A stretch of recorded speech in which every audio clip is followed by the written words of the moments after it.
오늘 시편 89편의 말씀을 통해 하나님의 언약, 가로 열고 약속을 붙잡는 신앙생활, 이렇게 말씀을 나누도록 하겠습니다. 오늘 시편 89편 내용이 어려운 내용은 하나도 아닙니다. 그런데 이제 이 말씀이 의도하는 것을 잘 가져간다면 쉽게 이해되리라고 믿습니다. 서론을 간단하게 보고 본론에 가서 말씀을 4개의 대지로 나눠서 말씀을 나누도록 하겠습니다. 뚜껑이 붙었어요.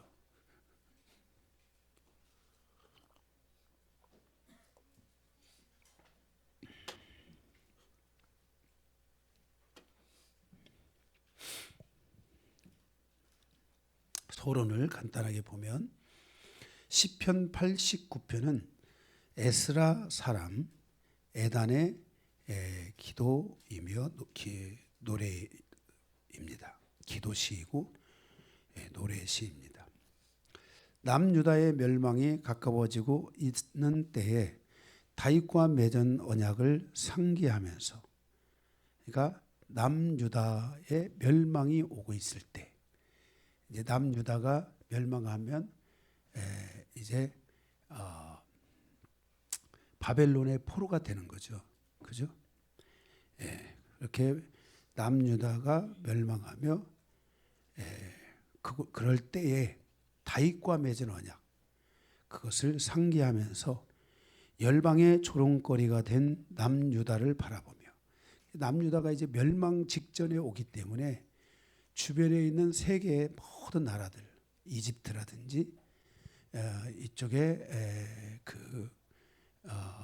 지금으로 말하면 요르단이죠. 모압이라든지 암몬이라든지 이런 데로부터, 또 저 이쪽으로는 이제 그 시리아라든지 이런 그 사방의 그 적들로부터 조롱거리가 된 이 남유다를 바라보면서 이 에스라 사람 이 에단이 참 너무나 기가 막히죠. 하나님이 다윗과 세운 그 언약이 분명한데, 영원한데, 지금 그 다윗의 족속인 유다 족속, 유다 지파가 이제 멸망하게 될 위기에 있으니까 너무나 기가 막히잖아요. 그래서 이 시편을 통해서 바로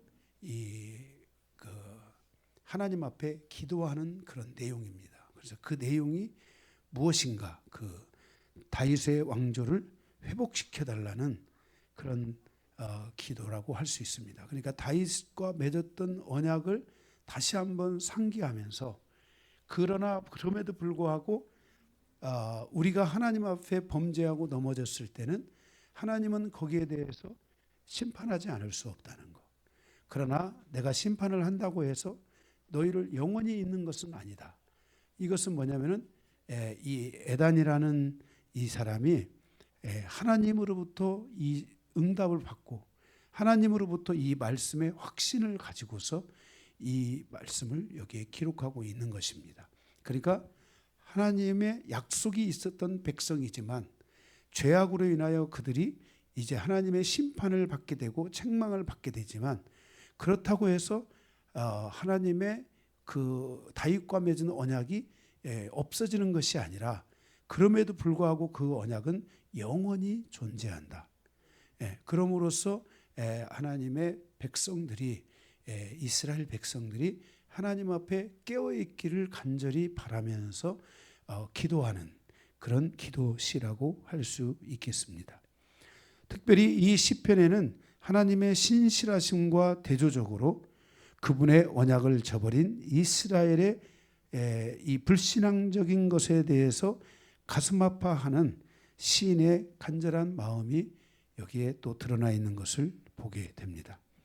그러나 본 이 시편의 시인은 하나님의 신실하심과 권능을 믿었기 때문에 하나님의 구원을 기도하는, 하나님이 자기 백성을 이스라엘을 구원해 달라고 간절히 기도하는 그런 기도의 내용이라고 할 수 있겠습니다.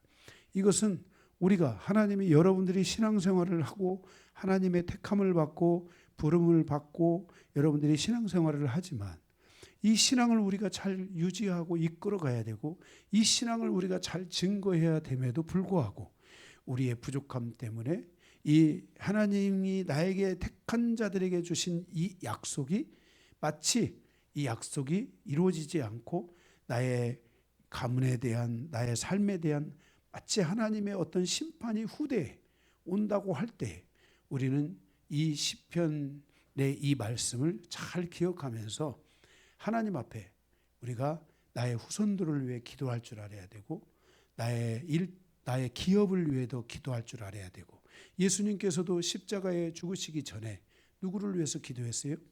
제자들을 위해서 쭉 기도하고 제자들뿐만 아니라 제자들을 통해서 또 제자가 탄생하고 더 많은 하나님의 사람들이 탄생하는 그들을 놓고도 예수님께서 기도하시고 이제 십자가를 향해서 가시잖아요. 그래서 우리는 하나님의 이 말씀에 여러분들이 이 선택을 받은 자들에게 택함을 받은 자, 구원을 얻은 자들에게 하나님께서 이 말씀의 언약을 주셨다는 것을 믿어야 돼요. 한마디로 간단하게 하나 얘기한다면 주 예수를 믿으라 그리하면 너와 내 집이 구원을 얻으리라 그랬잖아요. 그런데 우리는 이 말씀의 약속을 안 믿어요. 교회도 안 나오고 우리 식구들이 믿음도 없는 것 같고 막 그렇잖아요, 우리가. 그죠?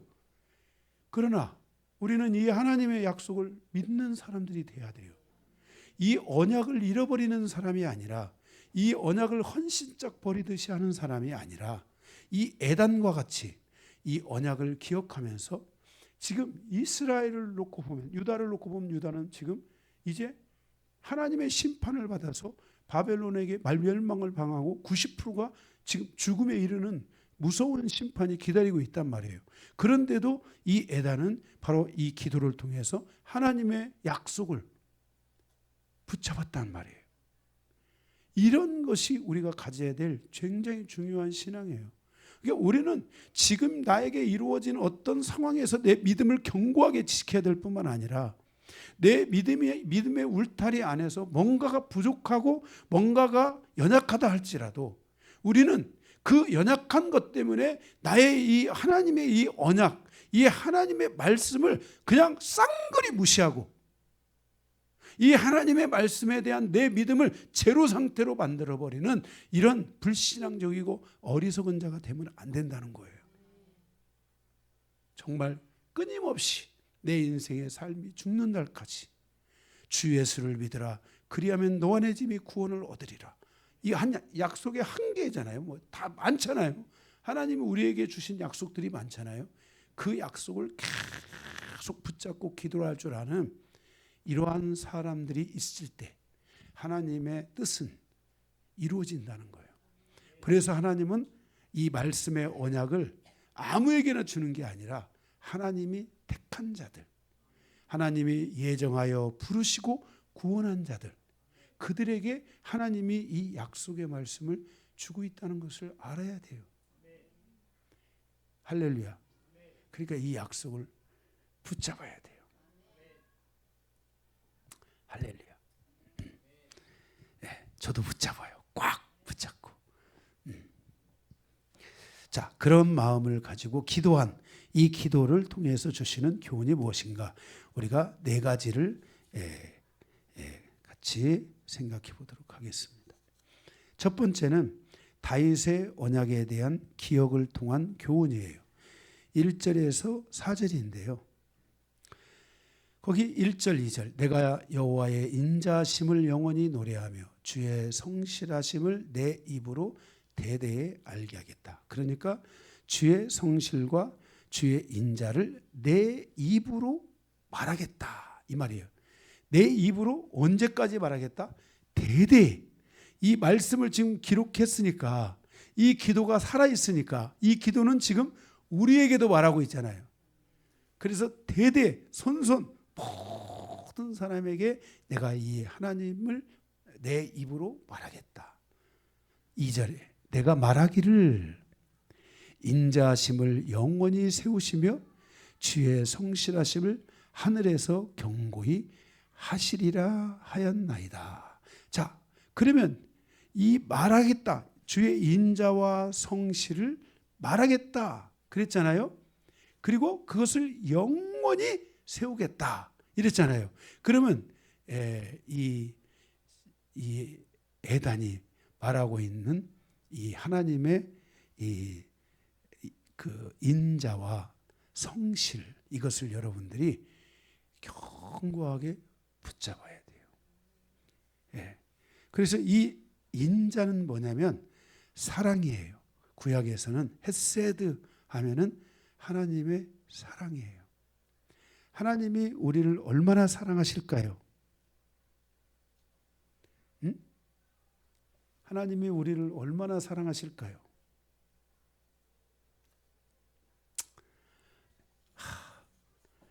하나님이 우리를 얼마나 사랑하시는지 아직 여러분들이 확신이 없으시죠? 하나님은 영원히 우리를 사랑하세요. 우리 요한복음 13장에 보면 하나님은 하나님의 사랑의 힘이 얼마나 강한지를 알아야 돼요. 요한복음 13장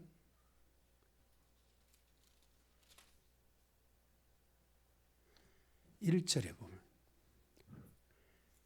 자, 다 같이 한번 읽겠습니다. 시작. 유월절 전에 예수께서 자기가 세상을 떠나 아버지께로 돌아가실 때가 이른 줄 아시고 세상에 있는 자기 사람들을 사랑하시되 뭐라 했어요? 끝까지 사랑하셨다. 하나님은요, 한 번 사랑한다고 했으면은 그냥 나를 끝까지 사랑한다고 믿으셔야 돼요. 하나님은 우리를 끝까지 사랑하시는 분이세요. 놀랍잖아요. 하나님은 이렇게 해서 하나님의 이 사랑이 끝까지 우리를 사랑한다는 것을 지금 대대손손 이 유다 지파의 이 유다 족속의 멸망 앞에서도 이 하나님의 말씀, 하나님의 이 사랑에 대하여 하나님이 우리를 사랑하시지 않는가 봐. 그래서 우리가 멸망하는 거야. 이렇게 생각하지 않고 멸망 앞에서도 이 에스라 사람 에단은 하나님은 우리를 영원히 사랑한다는 것을 내가 대대손손에게 다 말하겠다. 응? 하나님은 우리를 사랑하신다는 거예요. 그 다음에 여기 성실이 있잖아요. 성실이, 그죠? 성실이라는 말이 있죠. 성실하심을 말하겠다고 했잖아요.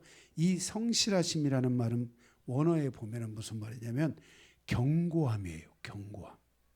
그러니까 하나님은 우리에 대하여 마음이 변한다, 안 변한다? 안 변한다는 거예요.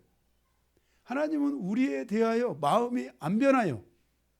견고하다는 거예요. 응? 견고하다는 거예요. 여러분들이 항상 이 두 가지를 오늘 여기서 이 에단이 말하고 있는 하나님은 나를 사랑하시되 끝까지 영원토록 사랑하시고 하나님은 나에 대하여 변하지 않으시고 견고하게 나에 대해서 나와 함께 해주신다는 거예요. 이것을 알리겠다는 거예요. 너무 놀라운 말씀이 아닐 수 없어요.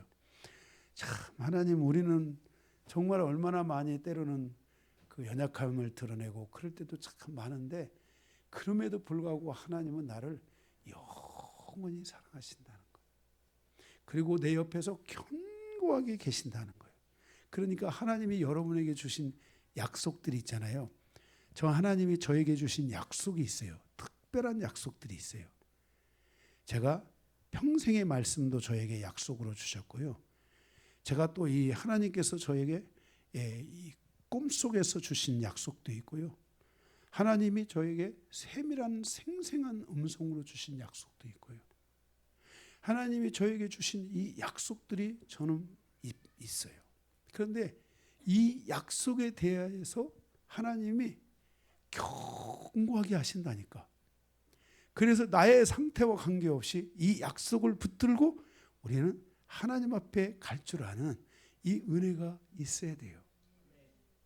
하나님의 약속은 영원하니까. 그러면 하나님의 이 약속이 영원하다면 저는 죽을지라도 저를 통해서 저에게 주셨던 그 약속은 여러분이 살아있는 한, 여러분에게 아멘하고 여러분이 믿고 이렇게 간다면 여러분 영원하지 않겠어요? 견고하게 있다는 거예요. 예. 그래서 여러분들이 저를 통해서 하나님이 말씀을 전하게 하셨잖아요. 예? 주의 사자로. 여러분들이 말씀을 아멘하고 야, 저 말씀은 내가 이게 꽉 잡아야 되겠다. 이런 말씀들을 여러분들이 꽉 잡고 가는 이런, 그래도 여러분의 인생에 이 하나님이 주신 이 성경이 언약이지만 특별히 나에게 주신 이 언약을 신앙생활을 하면서 지금 10년, 20년, 30년, 40년, 50년, 60년 신앙생활을 하면서 이 언약이 없다면 오늘 잡으세요. 더 늦기 전에 달라고 기도하세요. 예? 다 잡았어요. 할렐루야. 믿음대로. 만약에 다 잡으신 분도 있고 아직 나는 긴가민가 확실히 하지 않은 분들은 하나님 앞에요 달라고 기도하셔야 돼요. 꼭 기도하세요. 하나님이 그러면 주십니다. 예. 그래서 저는 하나님의 이 약속을 정말 사람들이 그러잖아요. 인생의 사람들이 뭘 하다가 어렵고 힘들면 그 묘지 찾아가잖아요. 묘지 앞에 가서 술 한잔 따놓고 허무한 인생을 돌아보잖아요. 예수 믿는 사람들은 묘지에 가면 안 돼요. 예수 믿는 사람들은 약속의 말씀을 붙들고요 기도해야 돼요. 이러한 은혜가 필요해요. 그래서 여러분들이 약속의 말씀을 그래도 몇 개 좀 하나님 갖고 있으면 얼마나 좋겠어요. 기도하셔야 돼요. 할렐루야. 예, 그래서 여러분들이 그 말씀을 꼭 붙잡으면 그 말씀을 붙잡고 있는 그에 대한 하나님의 사랑이 영원하고 그를 하나님이 견고하게 지켜주신다. 아멘. 그의 곁에서 이것을 기억해야 돼요. 3절 4절에 보면은 주께서 이르시되 나는 내가 택한 자와 언약을 맺으며 그랬어요. 자, 이렇게 하나님의 이 사랑과 하나님의 이 성실하심이 우리 안에서 영원한데, 그러면 이런 영원한 하나님의 은혜가 누구를 통해서 이루어지냐? 그것은 바로 택한 자를 통해서 이루어진다는 거예요. 그리고 그 택한 자에게는 반드시 하나님께서 언약을 맺는다는 거예요. 그래서 여러분과 하나님 사이에 이 언약 관계가 이루어져야 돼요. 언약이. 그래서 여러분들이 이 언약이 있는지를 오늘 만약에 기도 말씀을 들으면서 나는 하나님과 어떤 언약이 있지? 이거 해가지고 없는 분들은 달라고 기도하고 있는 분들은 그 언약을 작은 것이라도 소중하게 여겨야 돼요. 이 언약을. 아주 중요한 겁니다. 이 언약은. 예, 이것은 하나님이 다윗과 같이 이 택한 자들과 하나님이 이 언약을 맺은 거예요.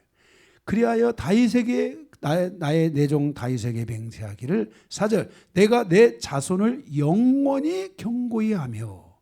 그러니까 하나님께서 다윗과 맺은 언약은 뭐냐면은 그 자손을 영원히 견고히 하겠다. 이거예요. 자손들을. 이게 뭐예요? 믿음의 자손들. 응?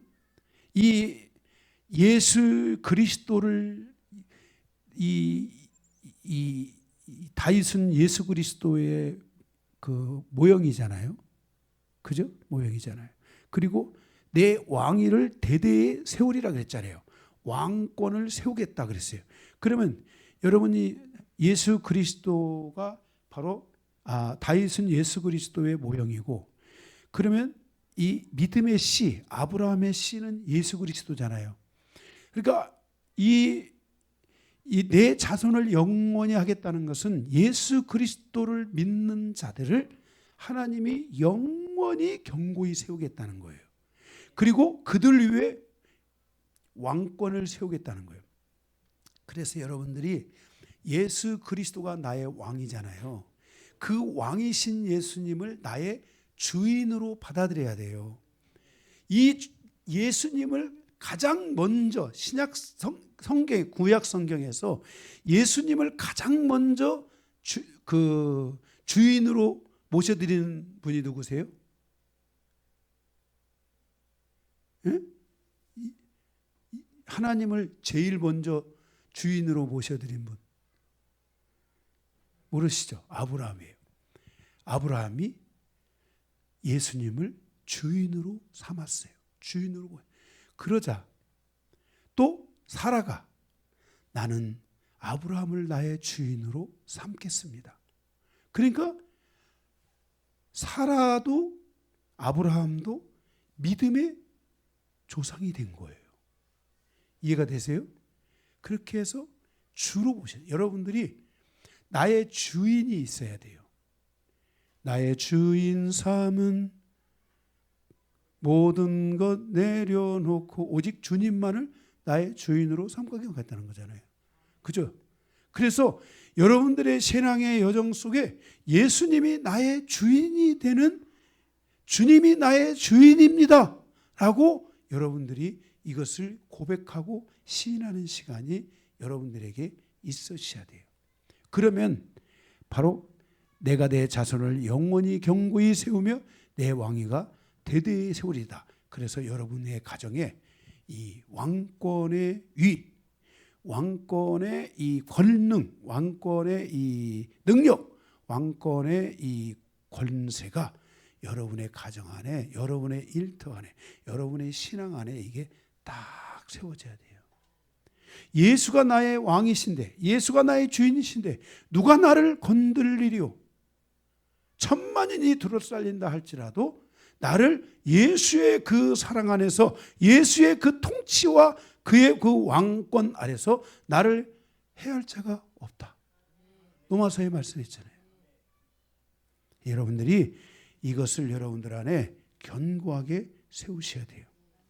우리가 이렇게 하나님은 그의 택한 자와 언약을 맺는데, 그리고 그 언약은 영원한데, 이 언약의 수혜자는 하나님께 대한, 예수 그리스도에 대한 믿음을 견고히 하는 자들이에요.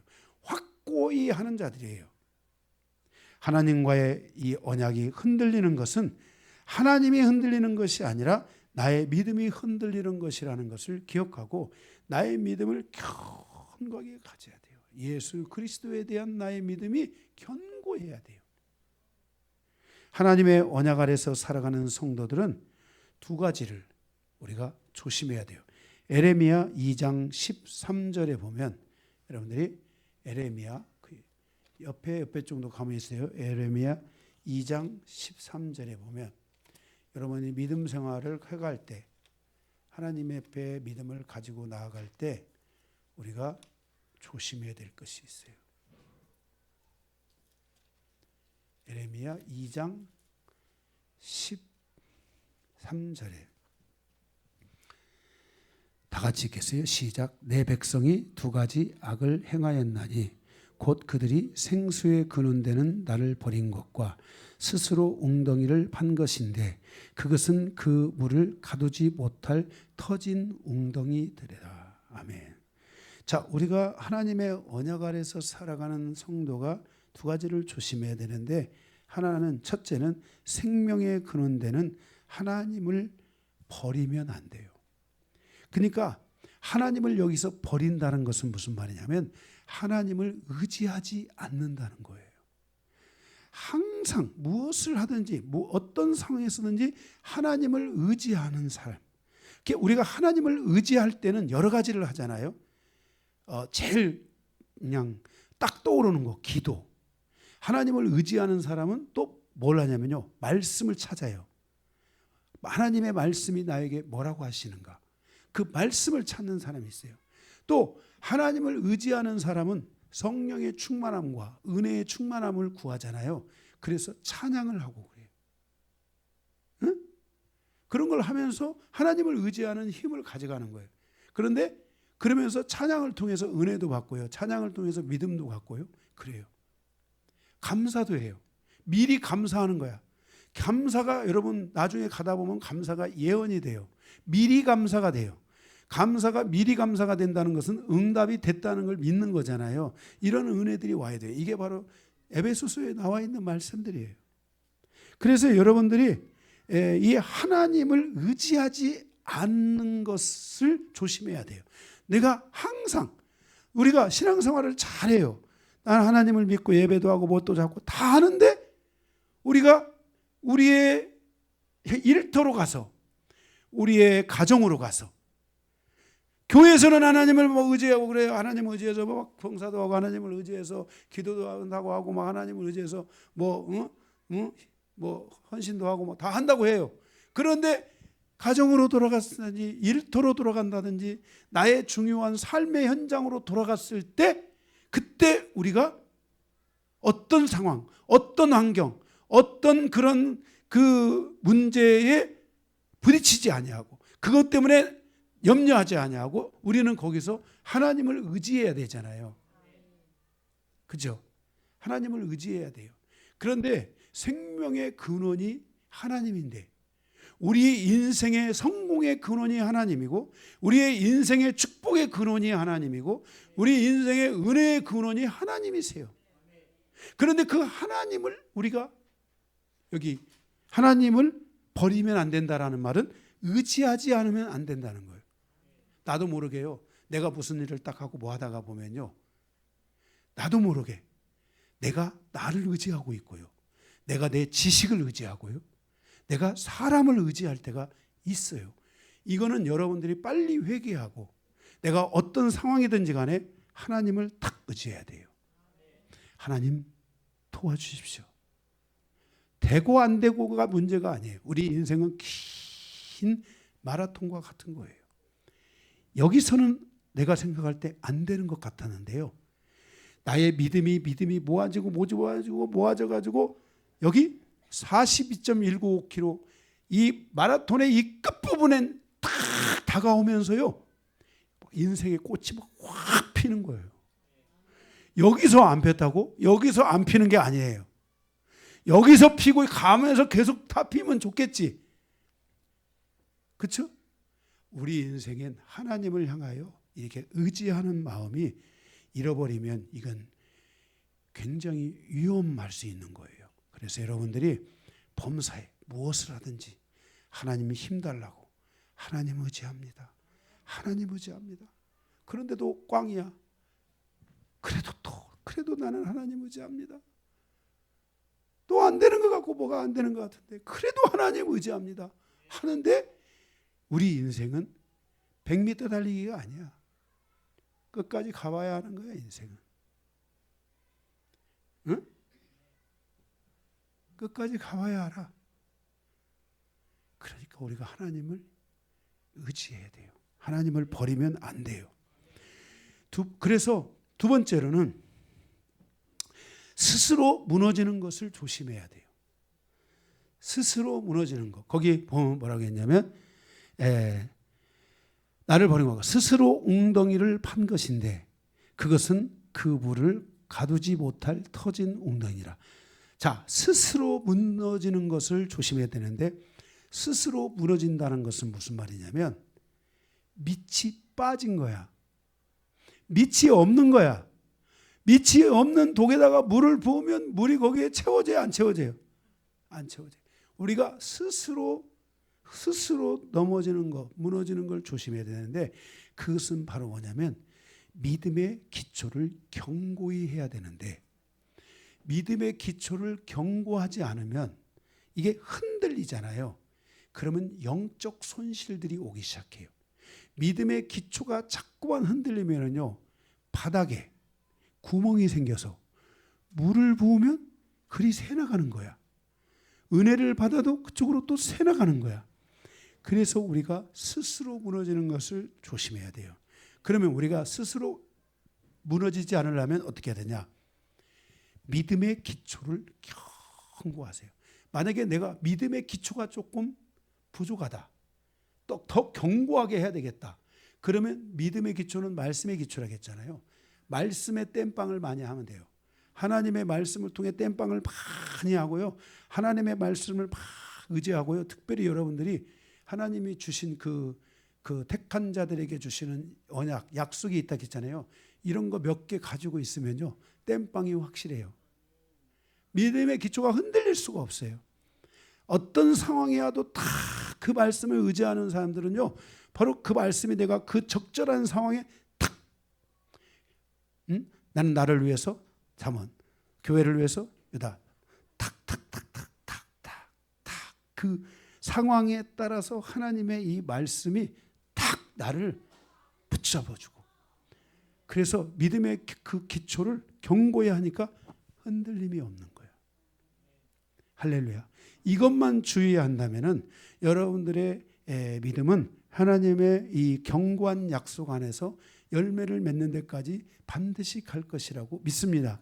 아멘. 지금도 소소하게 은혜가 있고 지금 소소한 은혜가 없을지라도 지금도 큰 은혜가 있고 지금 현재 큰 은혜가 없을지라도 우리는 하나님의 이 언약을 이 약속을 붙들고 갈 줄 아는 그런 은혜가 여러분에게 있어야만 되는 것입니다. 그래서 오늘 이 다윗의 언약을 통한 교훈 첫 번째 이 내용인데 이것은요 바로 이 예단이라는 이 제사장인가 이 사람이 이게 에스라가 제사장 겸 선지자잖아요. 이 제사장인 이 예단이 바로 이렇게 하나님의 언약을 견고하게 붙들고 가고 있고 하나님 그런 자들을 향한 하나님은 사랑하시고 그런 자들에 대하여 하나님은 견고하시다. 이것을 말씀해주고 있는 거예요. 아멘. 자, 두 번째로는 기도하는 자의 하나님께 대한 추억과 응답을 통한 교훈이에요. 5절에서 18절인데 5절에 하나님은 하늘로부터 찬양을 받고 택함받은 자들의 찬양을 받습니다. 6절 그 누구도 하나님의 자리를 대신할 수 없습니다. 7절 그가 택함받은 자들에게 항상 그 자들에게 그는 택함받은 자들에게 두려움, 경외함의 대상이십니다.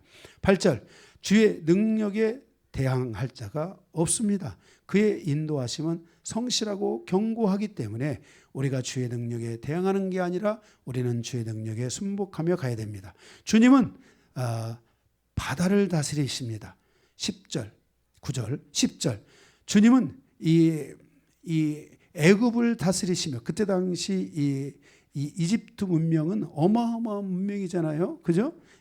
바로 이 문명이 어디가 있어요? 이집트 문명이 어디가 있어요? 강대국이잖아요. 그죠? 이 강대국이 어디 있냐면 바로 이스라엘 바로 남쪽 밑에 있는 거예요. 지도상으로. 그래서 이 애국을 그런데 그 애국을 하나님이 다스리는 거예요. 주의 원수를 능력의 팔로 하나님이 다 흩으시는 거예요.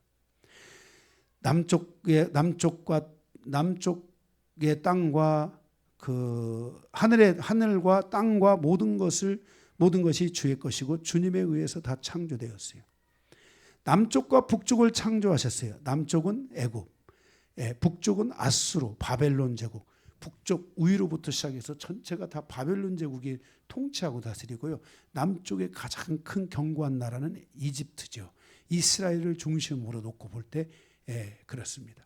바로 이들을 다 하나님이 창조하시고 다스리시는 거예요. 허락하시고 있는 거예요.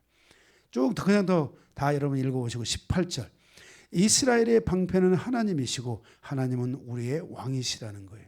그리고 이스라엘은 거룩하신 하나님께 속한 백성들이라는 거예요. 이러한 하나님의 질서 아래서 그동안 이 예단은 하나님을 돌아보니까 자기 백성을 돌아보니까 그들이 기도할 때마다 하나님이 응답을 주셨어요. 그들이 하나님 앞에 나아가 간구할 때마다 하나님이 그들의 간구를 들으셨어요. 그들의 소리에 하나님이 귀를 기울이지 않은 적이 없어요. 물을 달라면 물을 주고 길을 열어달라면 길을 열어주고 수술을 달라면 피를 주고 무엇을 달라고 하든지 하나님이 다 성경에 여러분이 역사를 보세요. 해를 멈춰달라니까 해가 멈춰지는 거예요. 해가 멈춰지는 건 뭐예요? 시간이 멈춰진 거예요. 응? 이 시간이 가면 멸망인데 이 시간이 가기 전에 모든 걸 승리로 잡아놓고 그 시간이 가는 거야. 하나님의 뜻대로 가겠다는 거지. 엿장사 마음이라는 거지. 이렇게 하나님은 그 자기 백성들을 향하여, 이스라엘을 향하여 베풀어 주신 그 은혜가 어마어마한 거야. 요셉을 통해서 전 세계를 갖다가 먹여 살리시고, 그죠?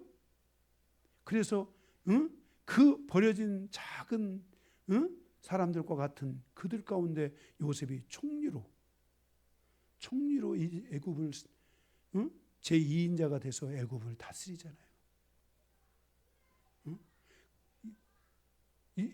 남유다가 포로로 잡혀갔을 때 그 가운데 다니엘을 둬가지고, 다니엘이 느부갓네살 왕으로부터 시작해가지고 바벨론이 멸망하고 난 뒤에 페르시아가 왕국이 있었잖아요. 페르시아 왕국을 바로 이어져 가는 그 왕 이름이 뭐더라? 그 왕까지 총리를 지내는 거예요. 그러니까 하나님께서 바벨론에 이스라엘이 포로로 잡혀갔지만 2인자는 누구예요? 2인자는 다니엘이잖아요. 다니엘도 모르세요? 다니엘. 그 이방인들이 막 다니엘을 향해서 막 그가 하나님을 섬긴다고 하니까 막 그를 사자굴에 넣어야 된다 해가지고 막 사자굴에 던졌는데 막 사자들이 조용히 다 말 잘 듣잖아요. 그래서 그것을 보고 왕이 기뻐가지고 막 하나님을 찬양하잖아요. 다니엘서 좀 읽어보세요. 이렇게 하나님께서는 그 이스라엘 백성들에게 응답하시고 베풀어 주신 그 놀라운 일들이 너무너무나 많은 거야. 다시 한번 5절, 하나님은 하늘로부터 찬양을 받고 택함 받은 자들의 찬양을 받으며, 6절, 그 누구도 하나님 자리를 대신할 수 없고, 7절, 그가 택함 받은 자들에게 있어서 그는 경외함의 대상이시고, 8절, 그 주의 능력에 대항할 자가 없으며 그는 항상 우리에 대하여 그 백성에 대하여 성실하시고, 주는 또한 9절에 바다를 다스리시고 10절에 제국 에집트를 다스리시고 그 모든 원수들을 능력의 팔로 흩어버리시고, 그리고 하늘과 땅의 모든 것이 주님의 것이고 주에 의해서 창조되셨다는 것을 되셨고, 남쪽과 북쪽을 창조하셨으며 이스라엘의 방패는 하나님이시며 하나님은 우리의 왕이시다. 그리고 이스라엘은 거룩하신 하나님께 속한 백성이다 라고 이렇게 말한 거예요. 이들에게 베풀어 주신, 그러니까 이 모든 것이 하나님에 의해서 지어졌기 때문에 그 인류 역사에 이 하나님께 속한 이 이스라엘 백성들이 거니는 그곳에 하나님의 놀라운 영광이 그들에게 임했어요, 안 임했어요? 하나님의 응답이 있었어요, 없었어요? 있었어요. 예단이 그것을 추억하는 거예요. 그래서 기도하는 자의 하나님께 대한 추억과 응답을 통한 교훈이에요. 여러분들이 기도할 때 그런 기도 많이 하시는지 모르겠어요. 정말 여러분들이 어느 날 기도를 할 때 하나님께서 여러분의 삶에 베풀어 주신 은혜들을 추억하며 쭉 그 추억을, 응답과 추억을 돌아보며 그런 기도 하십니까? 여러분, 그런 기도 많이 하십시오. 내가 죽을 것 같은 죽음의 위기 속에 있을 때 하나님이 나에게 오셔서 베풀어 주신 그 은혜들, 그것에 여러분들이 감사할 줄 아는 기도가 있어야 돼요. 추억하는 기도가 있어야 돼요. 추억하는 기도. 여러분들이 우리가 기도를 미래적 기도만 하려고 그래요. 우리가 인생은 과거로 돌아가면 안 되지만 기도는 추억하는 기도를 할 줄 알아야 돼요. 근데 우리는 기도가 마치 미래로만 달려가야 되는 줄 알아. 추억하는 기도.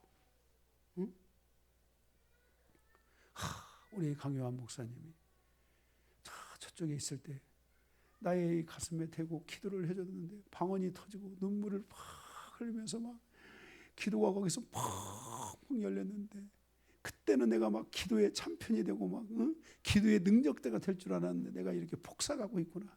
주여 저를 용서하여 주옵소서 이러면서 추억하면서 회개하면서 다시 그 기도를 달라고. 기도해야 되겠죠. 그래 안 그래요? 그래서 기도해야 되잖아요. 우리가 이렇게 기도가 미래적 기도도 있지만은요, 추억하는 기도가 또 중요해요.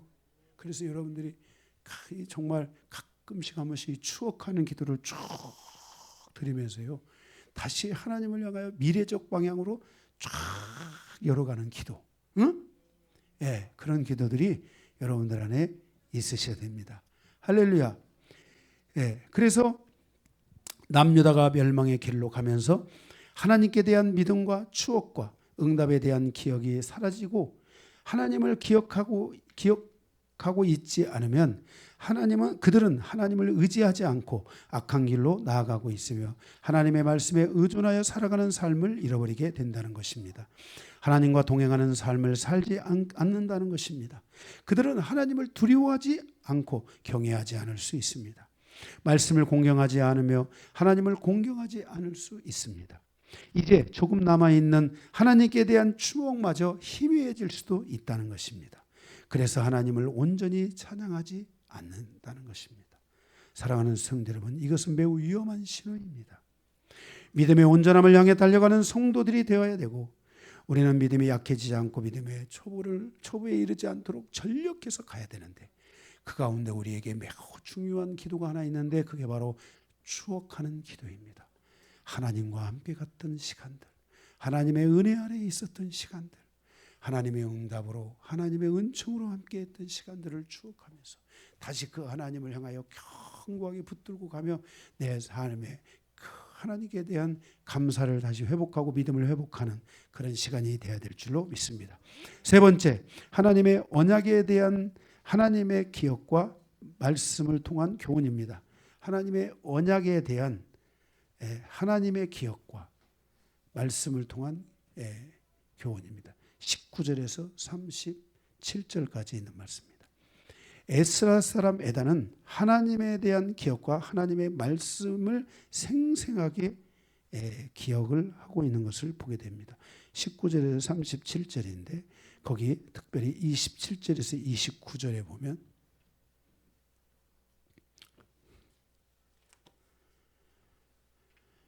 내가 또 그를 장자로 삼고 세상의 왕들에게 치륜자가 되게 하며 그를 위하여 나의 인자함을 영원히 지키고 그와 맺은 나의 언약을 굳게 세우며 또 그의 후손을 영구하게 하여 그의 왕위를 하늘의 날과 같게 하리로다 그랬어요. 우리가 사실 이스라엘의 역사에 보면은 이스라엘의 왕들 가운데 개혁을 이루고 하나님의 말씀대로 갔던 그 왕들은 주변에 있는 주변에 있는 나라들로부터 두려움의 대상이 됐죠. 그렇죠. 그리고 그들이 그 왕을 경배하고, 그죠? 그 왕을 소중하게, 그 왕을 따라가는, 우리가 미국 대통령을 따라가듯이 그 이스라엘의 왕들 가운데 하나님 앞에 온전히 섰던 왕들을 주변의 나라들이 두려워했다 이 말이에요. 이해가 되세요? 하나님은 그들을 그렇게 세워가셨다는 거예요. 그래서 그런 하나님에 대한 기억, 하나님의 말씀에 생생하게 기억하고 있는 것을 여기서 볼 수가 있습니다.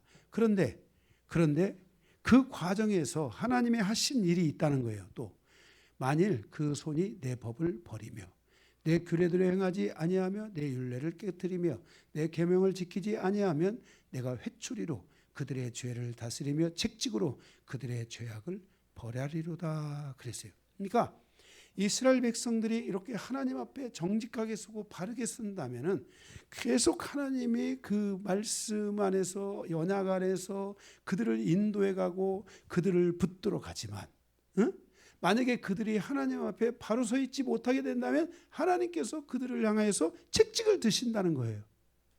말씀하시는 거예요. 책직을 들고 회초리를 든다는 거예요. 회초리는 어디 때리는 거예요? 종아리. 책직은 등짝을 때리는 거죠. 아무데나 때리면 안 돼요. 여러분들이 TV도 안 보셨어요? TV에 보면 종아리는 어디 때려요? 회초리는 어디? 종아리. 채찍은 등에다 때리는 거예요. 등에다가 막 이게 앞에다 때리고 막 응? 이게 막 머리팍에 때리고 막 그런 게 아니에요. 채찍이라고 해서 그 잔인한 거예요. 그거는 응? 우리의 인생이 이렇게 잔인해지면 안 돼요. 아무데나 막 그러니까 막 퍼붓는 거요. 그러면 안 됩니다. 이 잔인함을 회개하고 등에만 때리게 하소서. 회초리로 종아리만 때리게 하소서. 응? 그죠? 막 회초리로 얼굴 때리고 막 목 같은데 때리고 막 그러면 되겠어요? 안 되는 거죠. 기분 나쁜 거예요. 또 많더라도 여러분들이 자녀들 때릴 때 회초리로 머리박을 팍 때려보세요. 얼마나 자식이 그 기분 나쁜가. 회초리는 교훈이잖아요. 교훈. 그죠? 교훈하기 때문에 어딜 때려야 돼요? 종아리를 때려야 우리 어머니가 우리 아버지가 날 사랑하시는구나. 아파. 사랑하시는구나. 아파. 그래도 사랑하시는구나. 이래 맞지? 그 종아리가 그냥 되게 그냥 휘청휘청한다고 머리박 한번 딱 때려보세요. 우리 어머니가 아버지가 날 무시하는구나. 날 무시하는구나. 내가 커봐라. 이래 될 거 아닙니까? 매도 다 때리는 데가 있어요. 예. 그래서 이렇게 하나님께서는 이렇게 무질서하게 우리를 때리지 않으세요. 질서 있게 하나님이 회초리를 대실 때가 있고 채찍을 대실 때도 있다는 거예요. 그런데 우리가 알듯이 회초리는 종아리가 갈라지지만 피먹이지만 회초리는 이 등짝이 막 이 등짝은 제2의 오장육부예요. 여기 오장육부가 다 이런 데 있잖아요. 이 등짝은 약간 두꺼워서 그렇지 이 등짝이 오장육부의 제2의 오장육부인 거예요. 응? 그러니까 등짝을 때리면 오장육부가 아플까요? 안 아플까요? 아파요. 그런데 등짝이 조금 두꺼워서 그렇지. 그래서 그래도 하나님께서 어쨌든 앞에 가히 바로 때리면 삭감이 확 뜯어질 거 아닙니까? 배창소리가 터지고. 그런데 하나님이 그걸 예방하기 위해서 등짝을 때리시는 거예요. 이게 하나님이 우리를 때리시는 것도 그렇게 다 적절하게 때리세요. 그런데 우리가 하나님이 때릴 때 어떻게 해야 되겠어요? 하나님 바라봐야 되겠죠. 그죠? 어리석은 사람은 계속 더 맞고, 지혜로운 사람은 한 대라도 덜 맞고, 그죠? 그래서 우리가 하나님 앞에 믿음을 가지고 지혜로운 사람이 돼서 하나님의 우리가 뜻을 이루어가는 삶을 살아야 돼요. 아멘. 그래서 우리가 가능하면 그 몇 자체를 우리가 가져오지 않을 수 있어야 되겠죠. 그래서 여러분들이 이렇게 우리가 하나님께서 채찍을 대신다는 거예요. 그럼에도 불구하고 33절 35절에 보면 그러나 나의 인자함은 그에게서 다 거두시지 아니하며 나의 성실함도 패하지 아니하시며. 그러니까 나의 인자함, 나의 사랑을 거두지 않고요. 나의 성실이라는 것은 뭐예요? 견고함이라고 했잖아요. 견고함을 거두지 않는다는 거예요. 나에 대한 생각이 바뀌지 않는다는 거예요. 내 언약을 깨뜨리지 아니하고 내 입술에서 낸 것은 변하지 아니하리로다. 하나님이 한번 말씀하신 것은 변하지 않는다는 거예요. 내가 나의 거룩함으로 한번 맹세하였은즉 다윗에게 거짓말을 하지 아니할 것이라. 그의 후손이 장구하고 그의 왕위는 해같이 내 앞에 항상 있도다 그랬어요. 자, 그래서 우리가 유다 족속을 보세요. 다윗에게 이런 약속을 했는데 그 유다 족속 안에는 그 악한 왕이 있었잖아요. 그럴 때도 그 왕위가 패했어요, 안 패했어요? 안 패하고 가잖아요. 누구까지 가는 거예요? 예수 그리스도가 오실 때까지 이 왕권이 계속 가잖아요. 하나님이 그 약속을 하셨기 때문에 그런 거예요. 저놈을 보면 그냥 확 패야 돼. 저렇게 악한 왕이 있는가? 내 백성 가운데. 그러잖아요. 그런데도 그 악한 왕이 있는데도 하나님이요 그것을 유지를 해요. 그치, 견고히 있는 거예요. 끝까지 사랑하는 거예요. 그런데 한 놈 잘못되다가 또 다시 한 놈 잘 되고, 두 놈 잘못되다가 또 한 놈 잘 되고, 이렇게 가면서 그 왕권을 유지해 가는 거예요. 그 출발이 다윗 왕부터 시작돼 가지고 제2의 다윗 왕에 버금가는 히스기야 왕이라 이런 왕들이 막 생겨나는 거예요. 이러면서 하나님이 그 왕권을 유지하게 해주셨다는 것이 마찬가지예요. 하나님이 여러분의 기업을 주시고 여러분의 인생을 주시고 가정을 주셨으면요, 여러분에게 하나님이 꿈을 주셨다면요, 그 꿈은 무너지지 않아요. 저도 제 마음속에 큰 꿈이 있어요.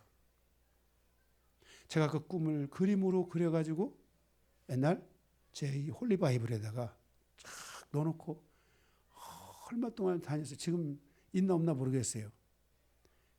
거기다 그걸 그림으로 그려서, 그림은 별 볼 일 없어요. 제가 그림을 잘 못 그려서.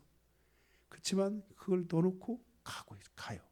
근데 나의 그 꿈은, 내가 상상하고 하나님이 나에게 보여준 꿈은 안 이루어졌어요. 그러나 저는 그걸 내려놓지 않았어요. 언젠가는 하나님이, 그 꿈은 하나님이 주신 거니까. 내 꿈이면 사라지지만, 내가 죽으면 사라지잖아요. 하나님의 꿈은 사라지지 않아요. 응? 옆에 얘기하세요. 당신을 향한 하나님의 꿈은 사라지지 않습니다. 네. 안 사라진다는 걸 믿어야 돼요. 사라지지 않아요. 그래서 다윗의 후손들이 타락할지라도 하나님과 맺은 언약은 영원한 언약임을 말씀하고 있어요. 그래서 하나님께서 남유다의 멸망 앞에 이르렀을 때 하나님이 한 선지자를 예배했는데, 그 선지자가 바로 하박국 선지자예요. 성로에 가서 먼 미래를 바라보는데 이스라엘 남유다가 멸망에 이르러 가는 모습을 보는데 회오리 바람이 확 불어와가지고 그들을 다 삼키는 무시무시한 하나님의 심판이 그에게 보여졌어요. 그가 성로에 서서 그 심판이 올 그 하나님을 바라보며, 하나님, 내 백성을 어찌하여 이렇게 심판하시나이까 하시면서 하나님 앞에 나아가, 하나님, 내 백성을 긍휼히 여겨 주십시오 하고 기도를 해요. 기도를 할 때 하나님께서 이 하박국에게 음성을 주셔요. 의인은 오직 믿음으로 말미암아 살리라. 이렇게 음성을 주시는 거예요. 이 말을, 구약적 의미, 이 말을 사도 바울이 이 말씀을 가지고 와가지고, 이방인의 사도잖아요. 이방인들의 번성을 위해서 이 말씀을 세 곳에다가 기록했어요.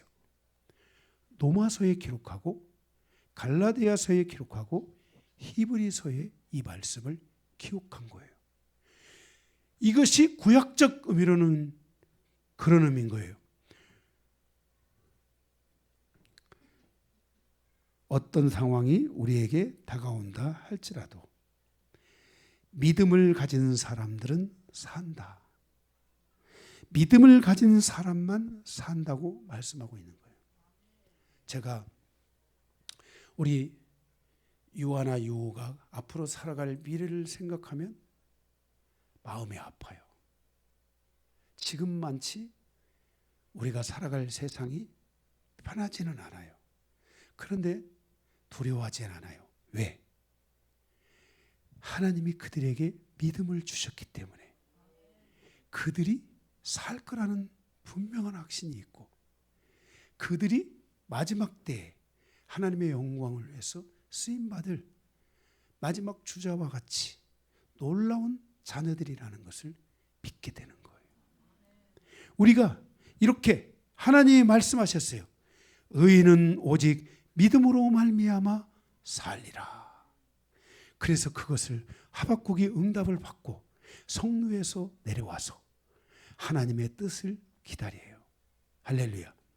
이렇게 우리의 삶에 이렇게 하나님을 향하여 가는 이 과정에 우리가 때로는 하나님의 언약이 있지만 때로는 책찍도 있고 때로는 그 종아리 해초리도 있고 이런 일이 있지만, 그러나 하나님의 약속은 변하지 않는다는 거. 그러니까 우리에게 필요한 상황은 오직 의인은 믿음으로 말미암아 살리라 했기 때문에 지금 나의 믿음을 견고하게 하는 것이 중요하다는 것을 말씀하고 있는 것이에요. 마지막 네 번째, 하나님의 순리를 통한 교훈이에요. 38절에서 51절. 하나님은 공평하신 하나님이세요. 하나님은 순리대로 일하세요. 모든 세계, 모든 나라, 모든 백성에게 동일하세요. 그래서 38절에 45절에 보면 현실이 언약의 내용과 상충되는 것들을 우리는 조심해야 돼요. 다시 말해서 말씀과 나의 삶이 충돌하는 행위들을 조심해야 돼요. 왜? 하나님은 순리대로 역사하니까. 우리가 말씀을 따라서 가는 신앙이 돼야 되지, 말씀과 충돌하면, 말씀을 따라가면 구원이 있고 말씀을 따라가면 은혜가 있지만 말씀과 충돌하고 말씀에 걸려 넘어지면 심판이 있다는 것을 알아야 돼요. 이것은 예수를 믿는 사람이나 예수를 믿지 않는 사람이나 모든 사람에게 하나님은 공평하신 하나님이고 하나님은 이러한 순리를 따라서 일하신다는 것을 알아야 돼요. 그러니까 예수 믿어도 악하면 하나님이 책망하시지만 예수 안 믿어도 덜 악하고 착하다, 그러면 하나님이 긍휼을 베푸시는 거예요. 우리가 그러면 예수 안 믿어도 되겠네, 이게 아니에요. 하나님이 긍휼을 베푸는지만은 구원은 없을 수도 있잖아요. 그렇죠? 하나님이 모든 사람에게 긍휼을 주고 하나님이 삶에 동일한 삶을 살아가는 조건을 주고 질서를 준다고 해서 구원이 이루어지는 건 아니죠.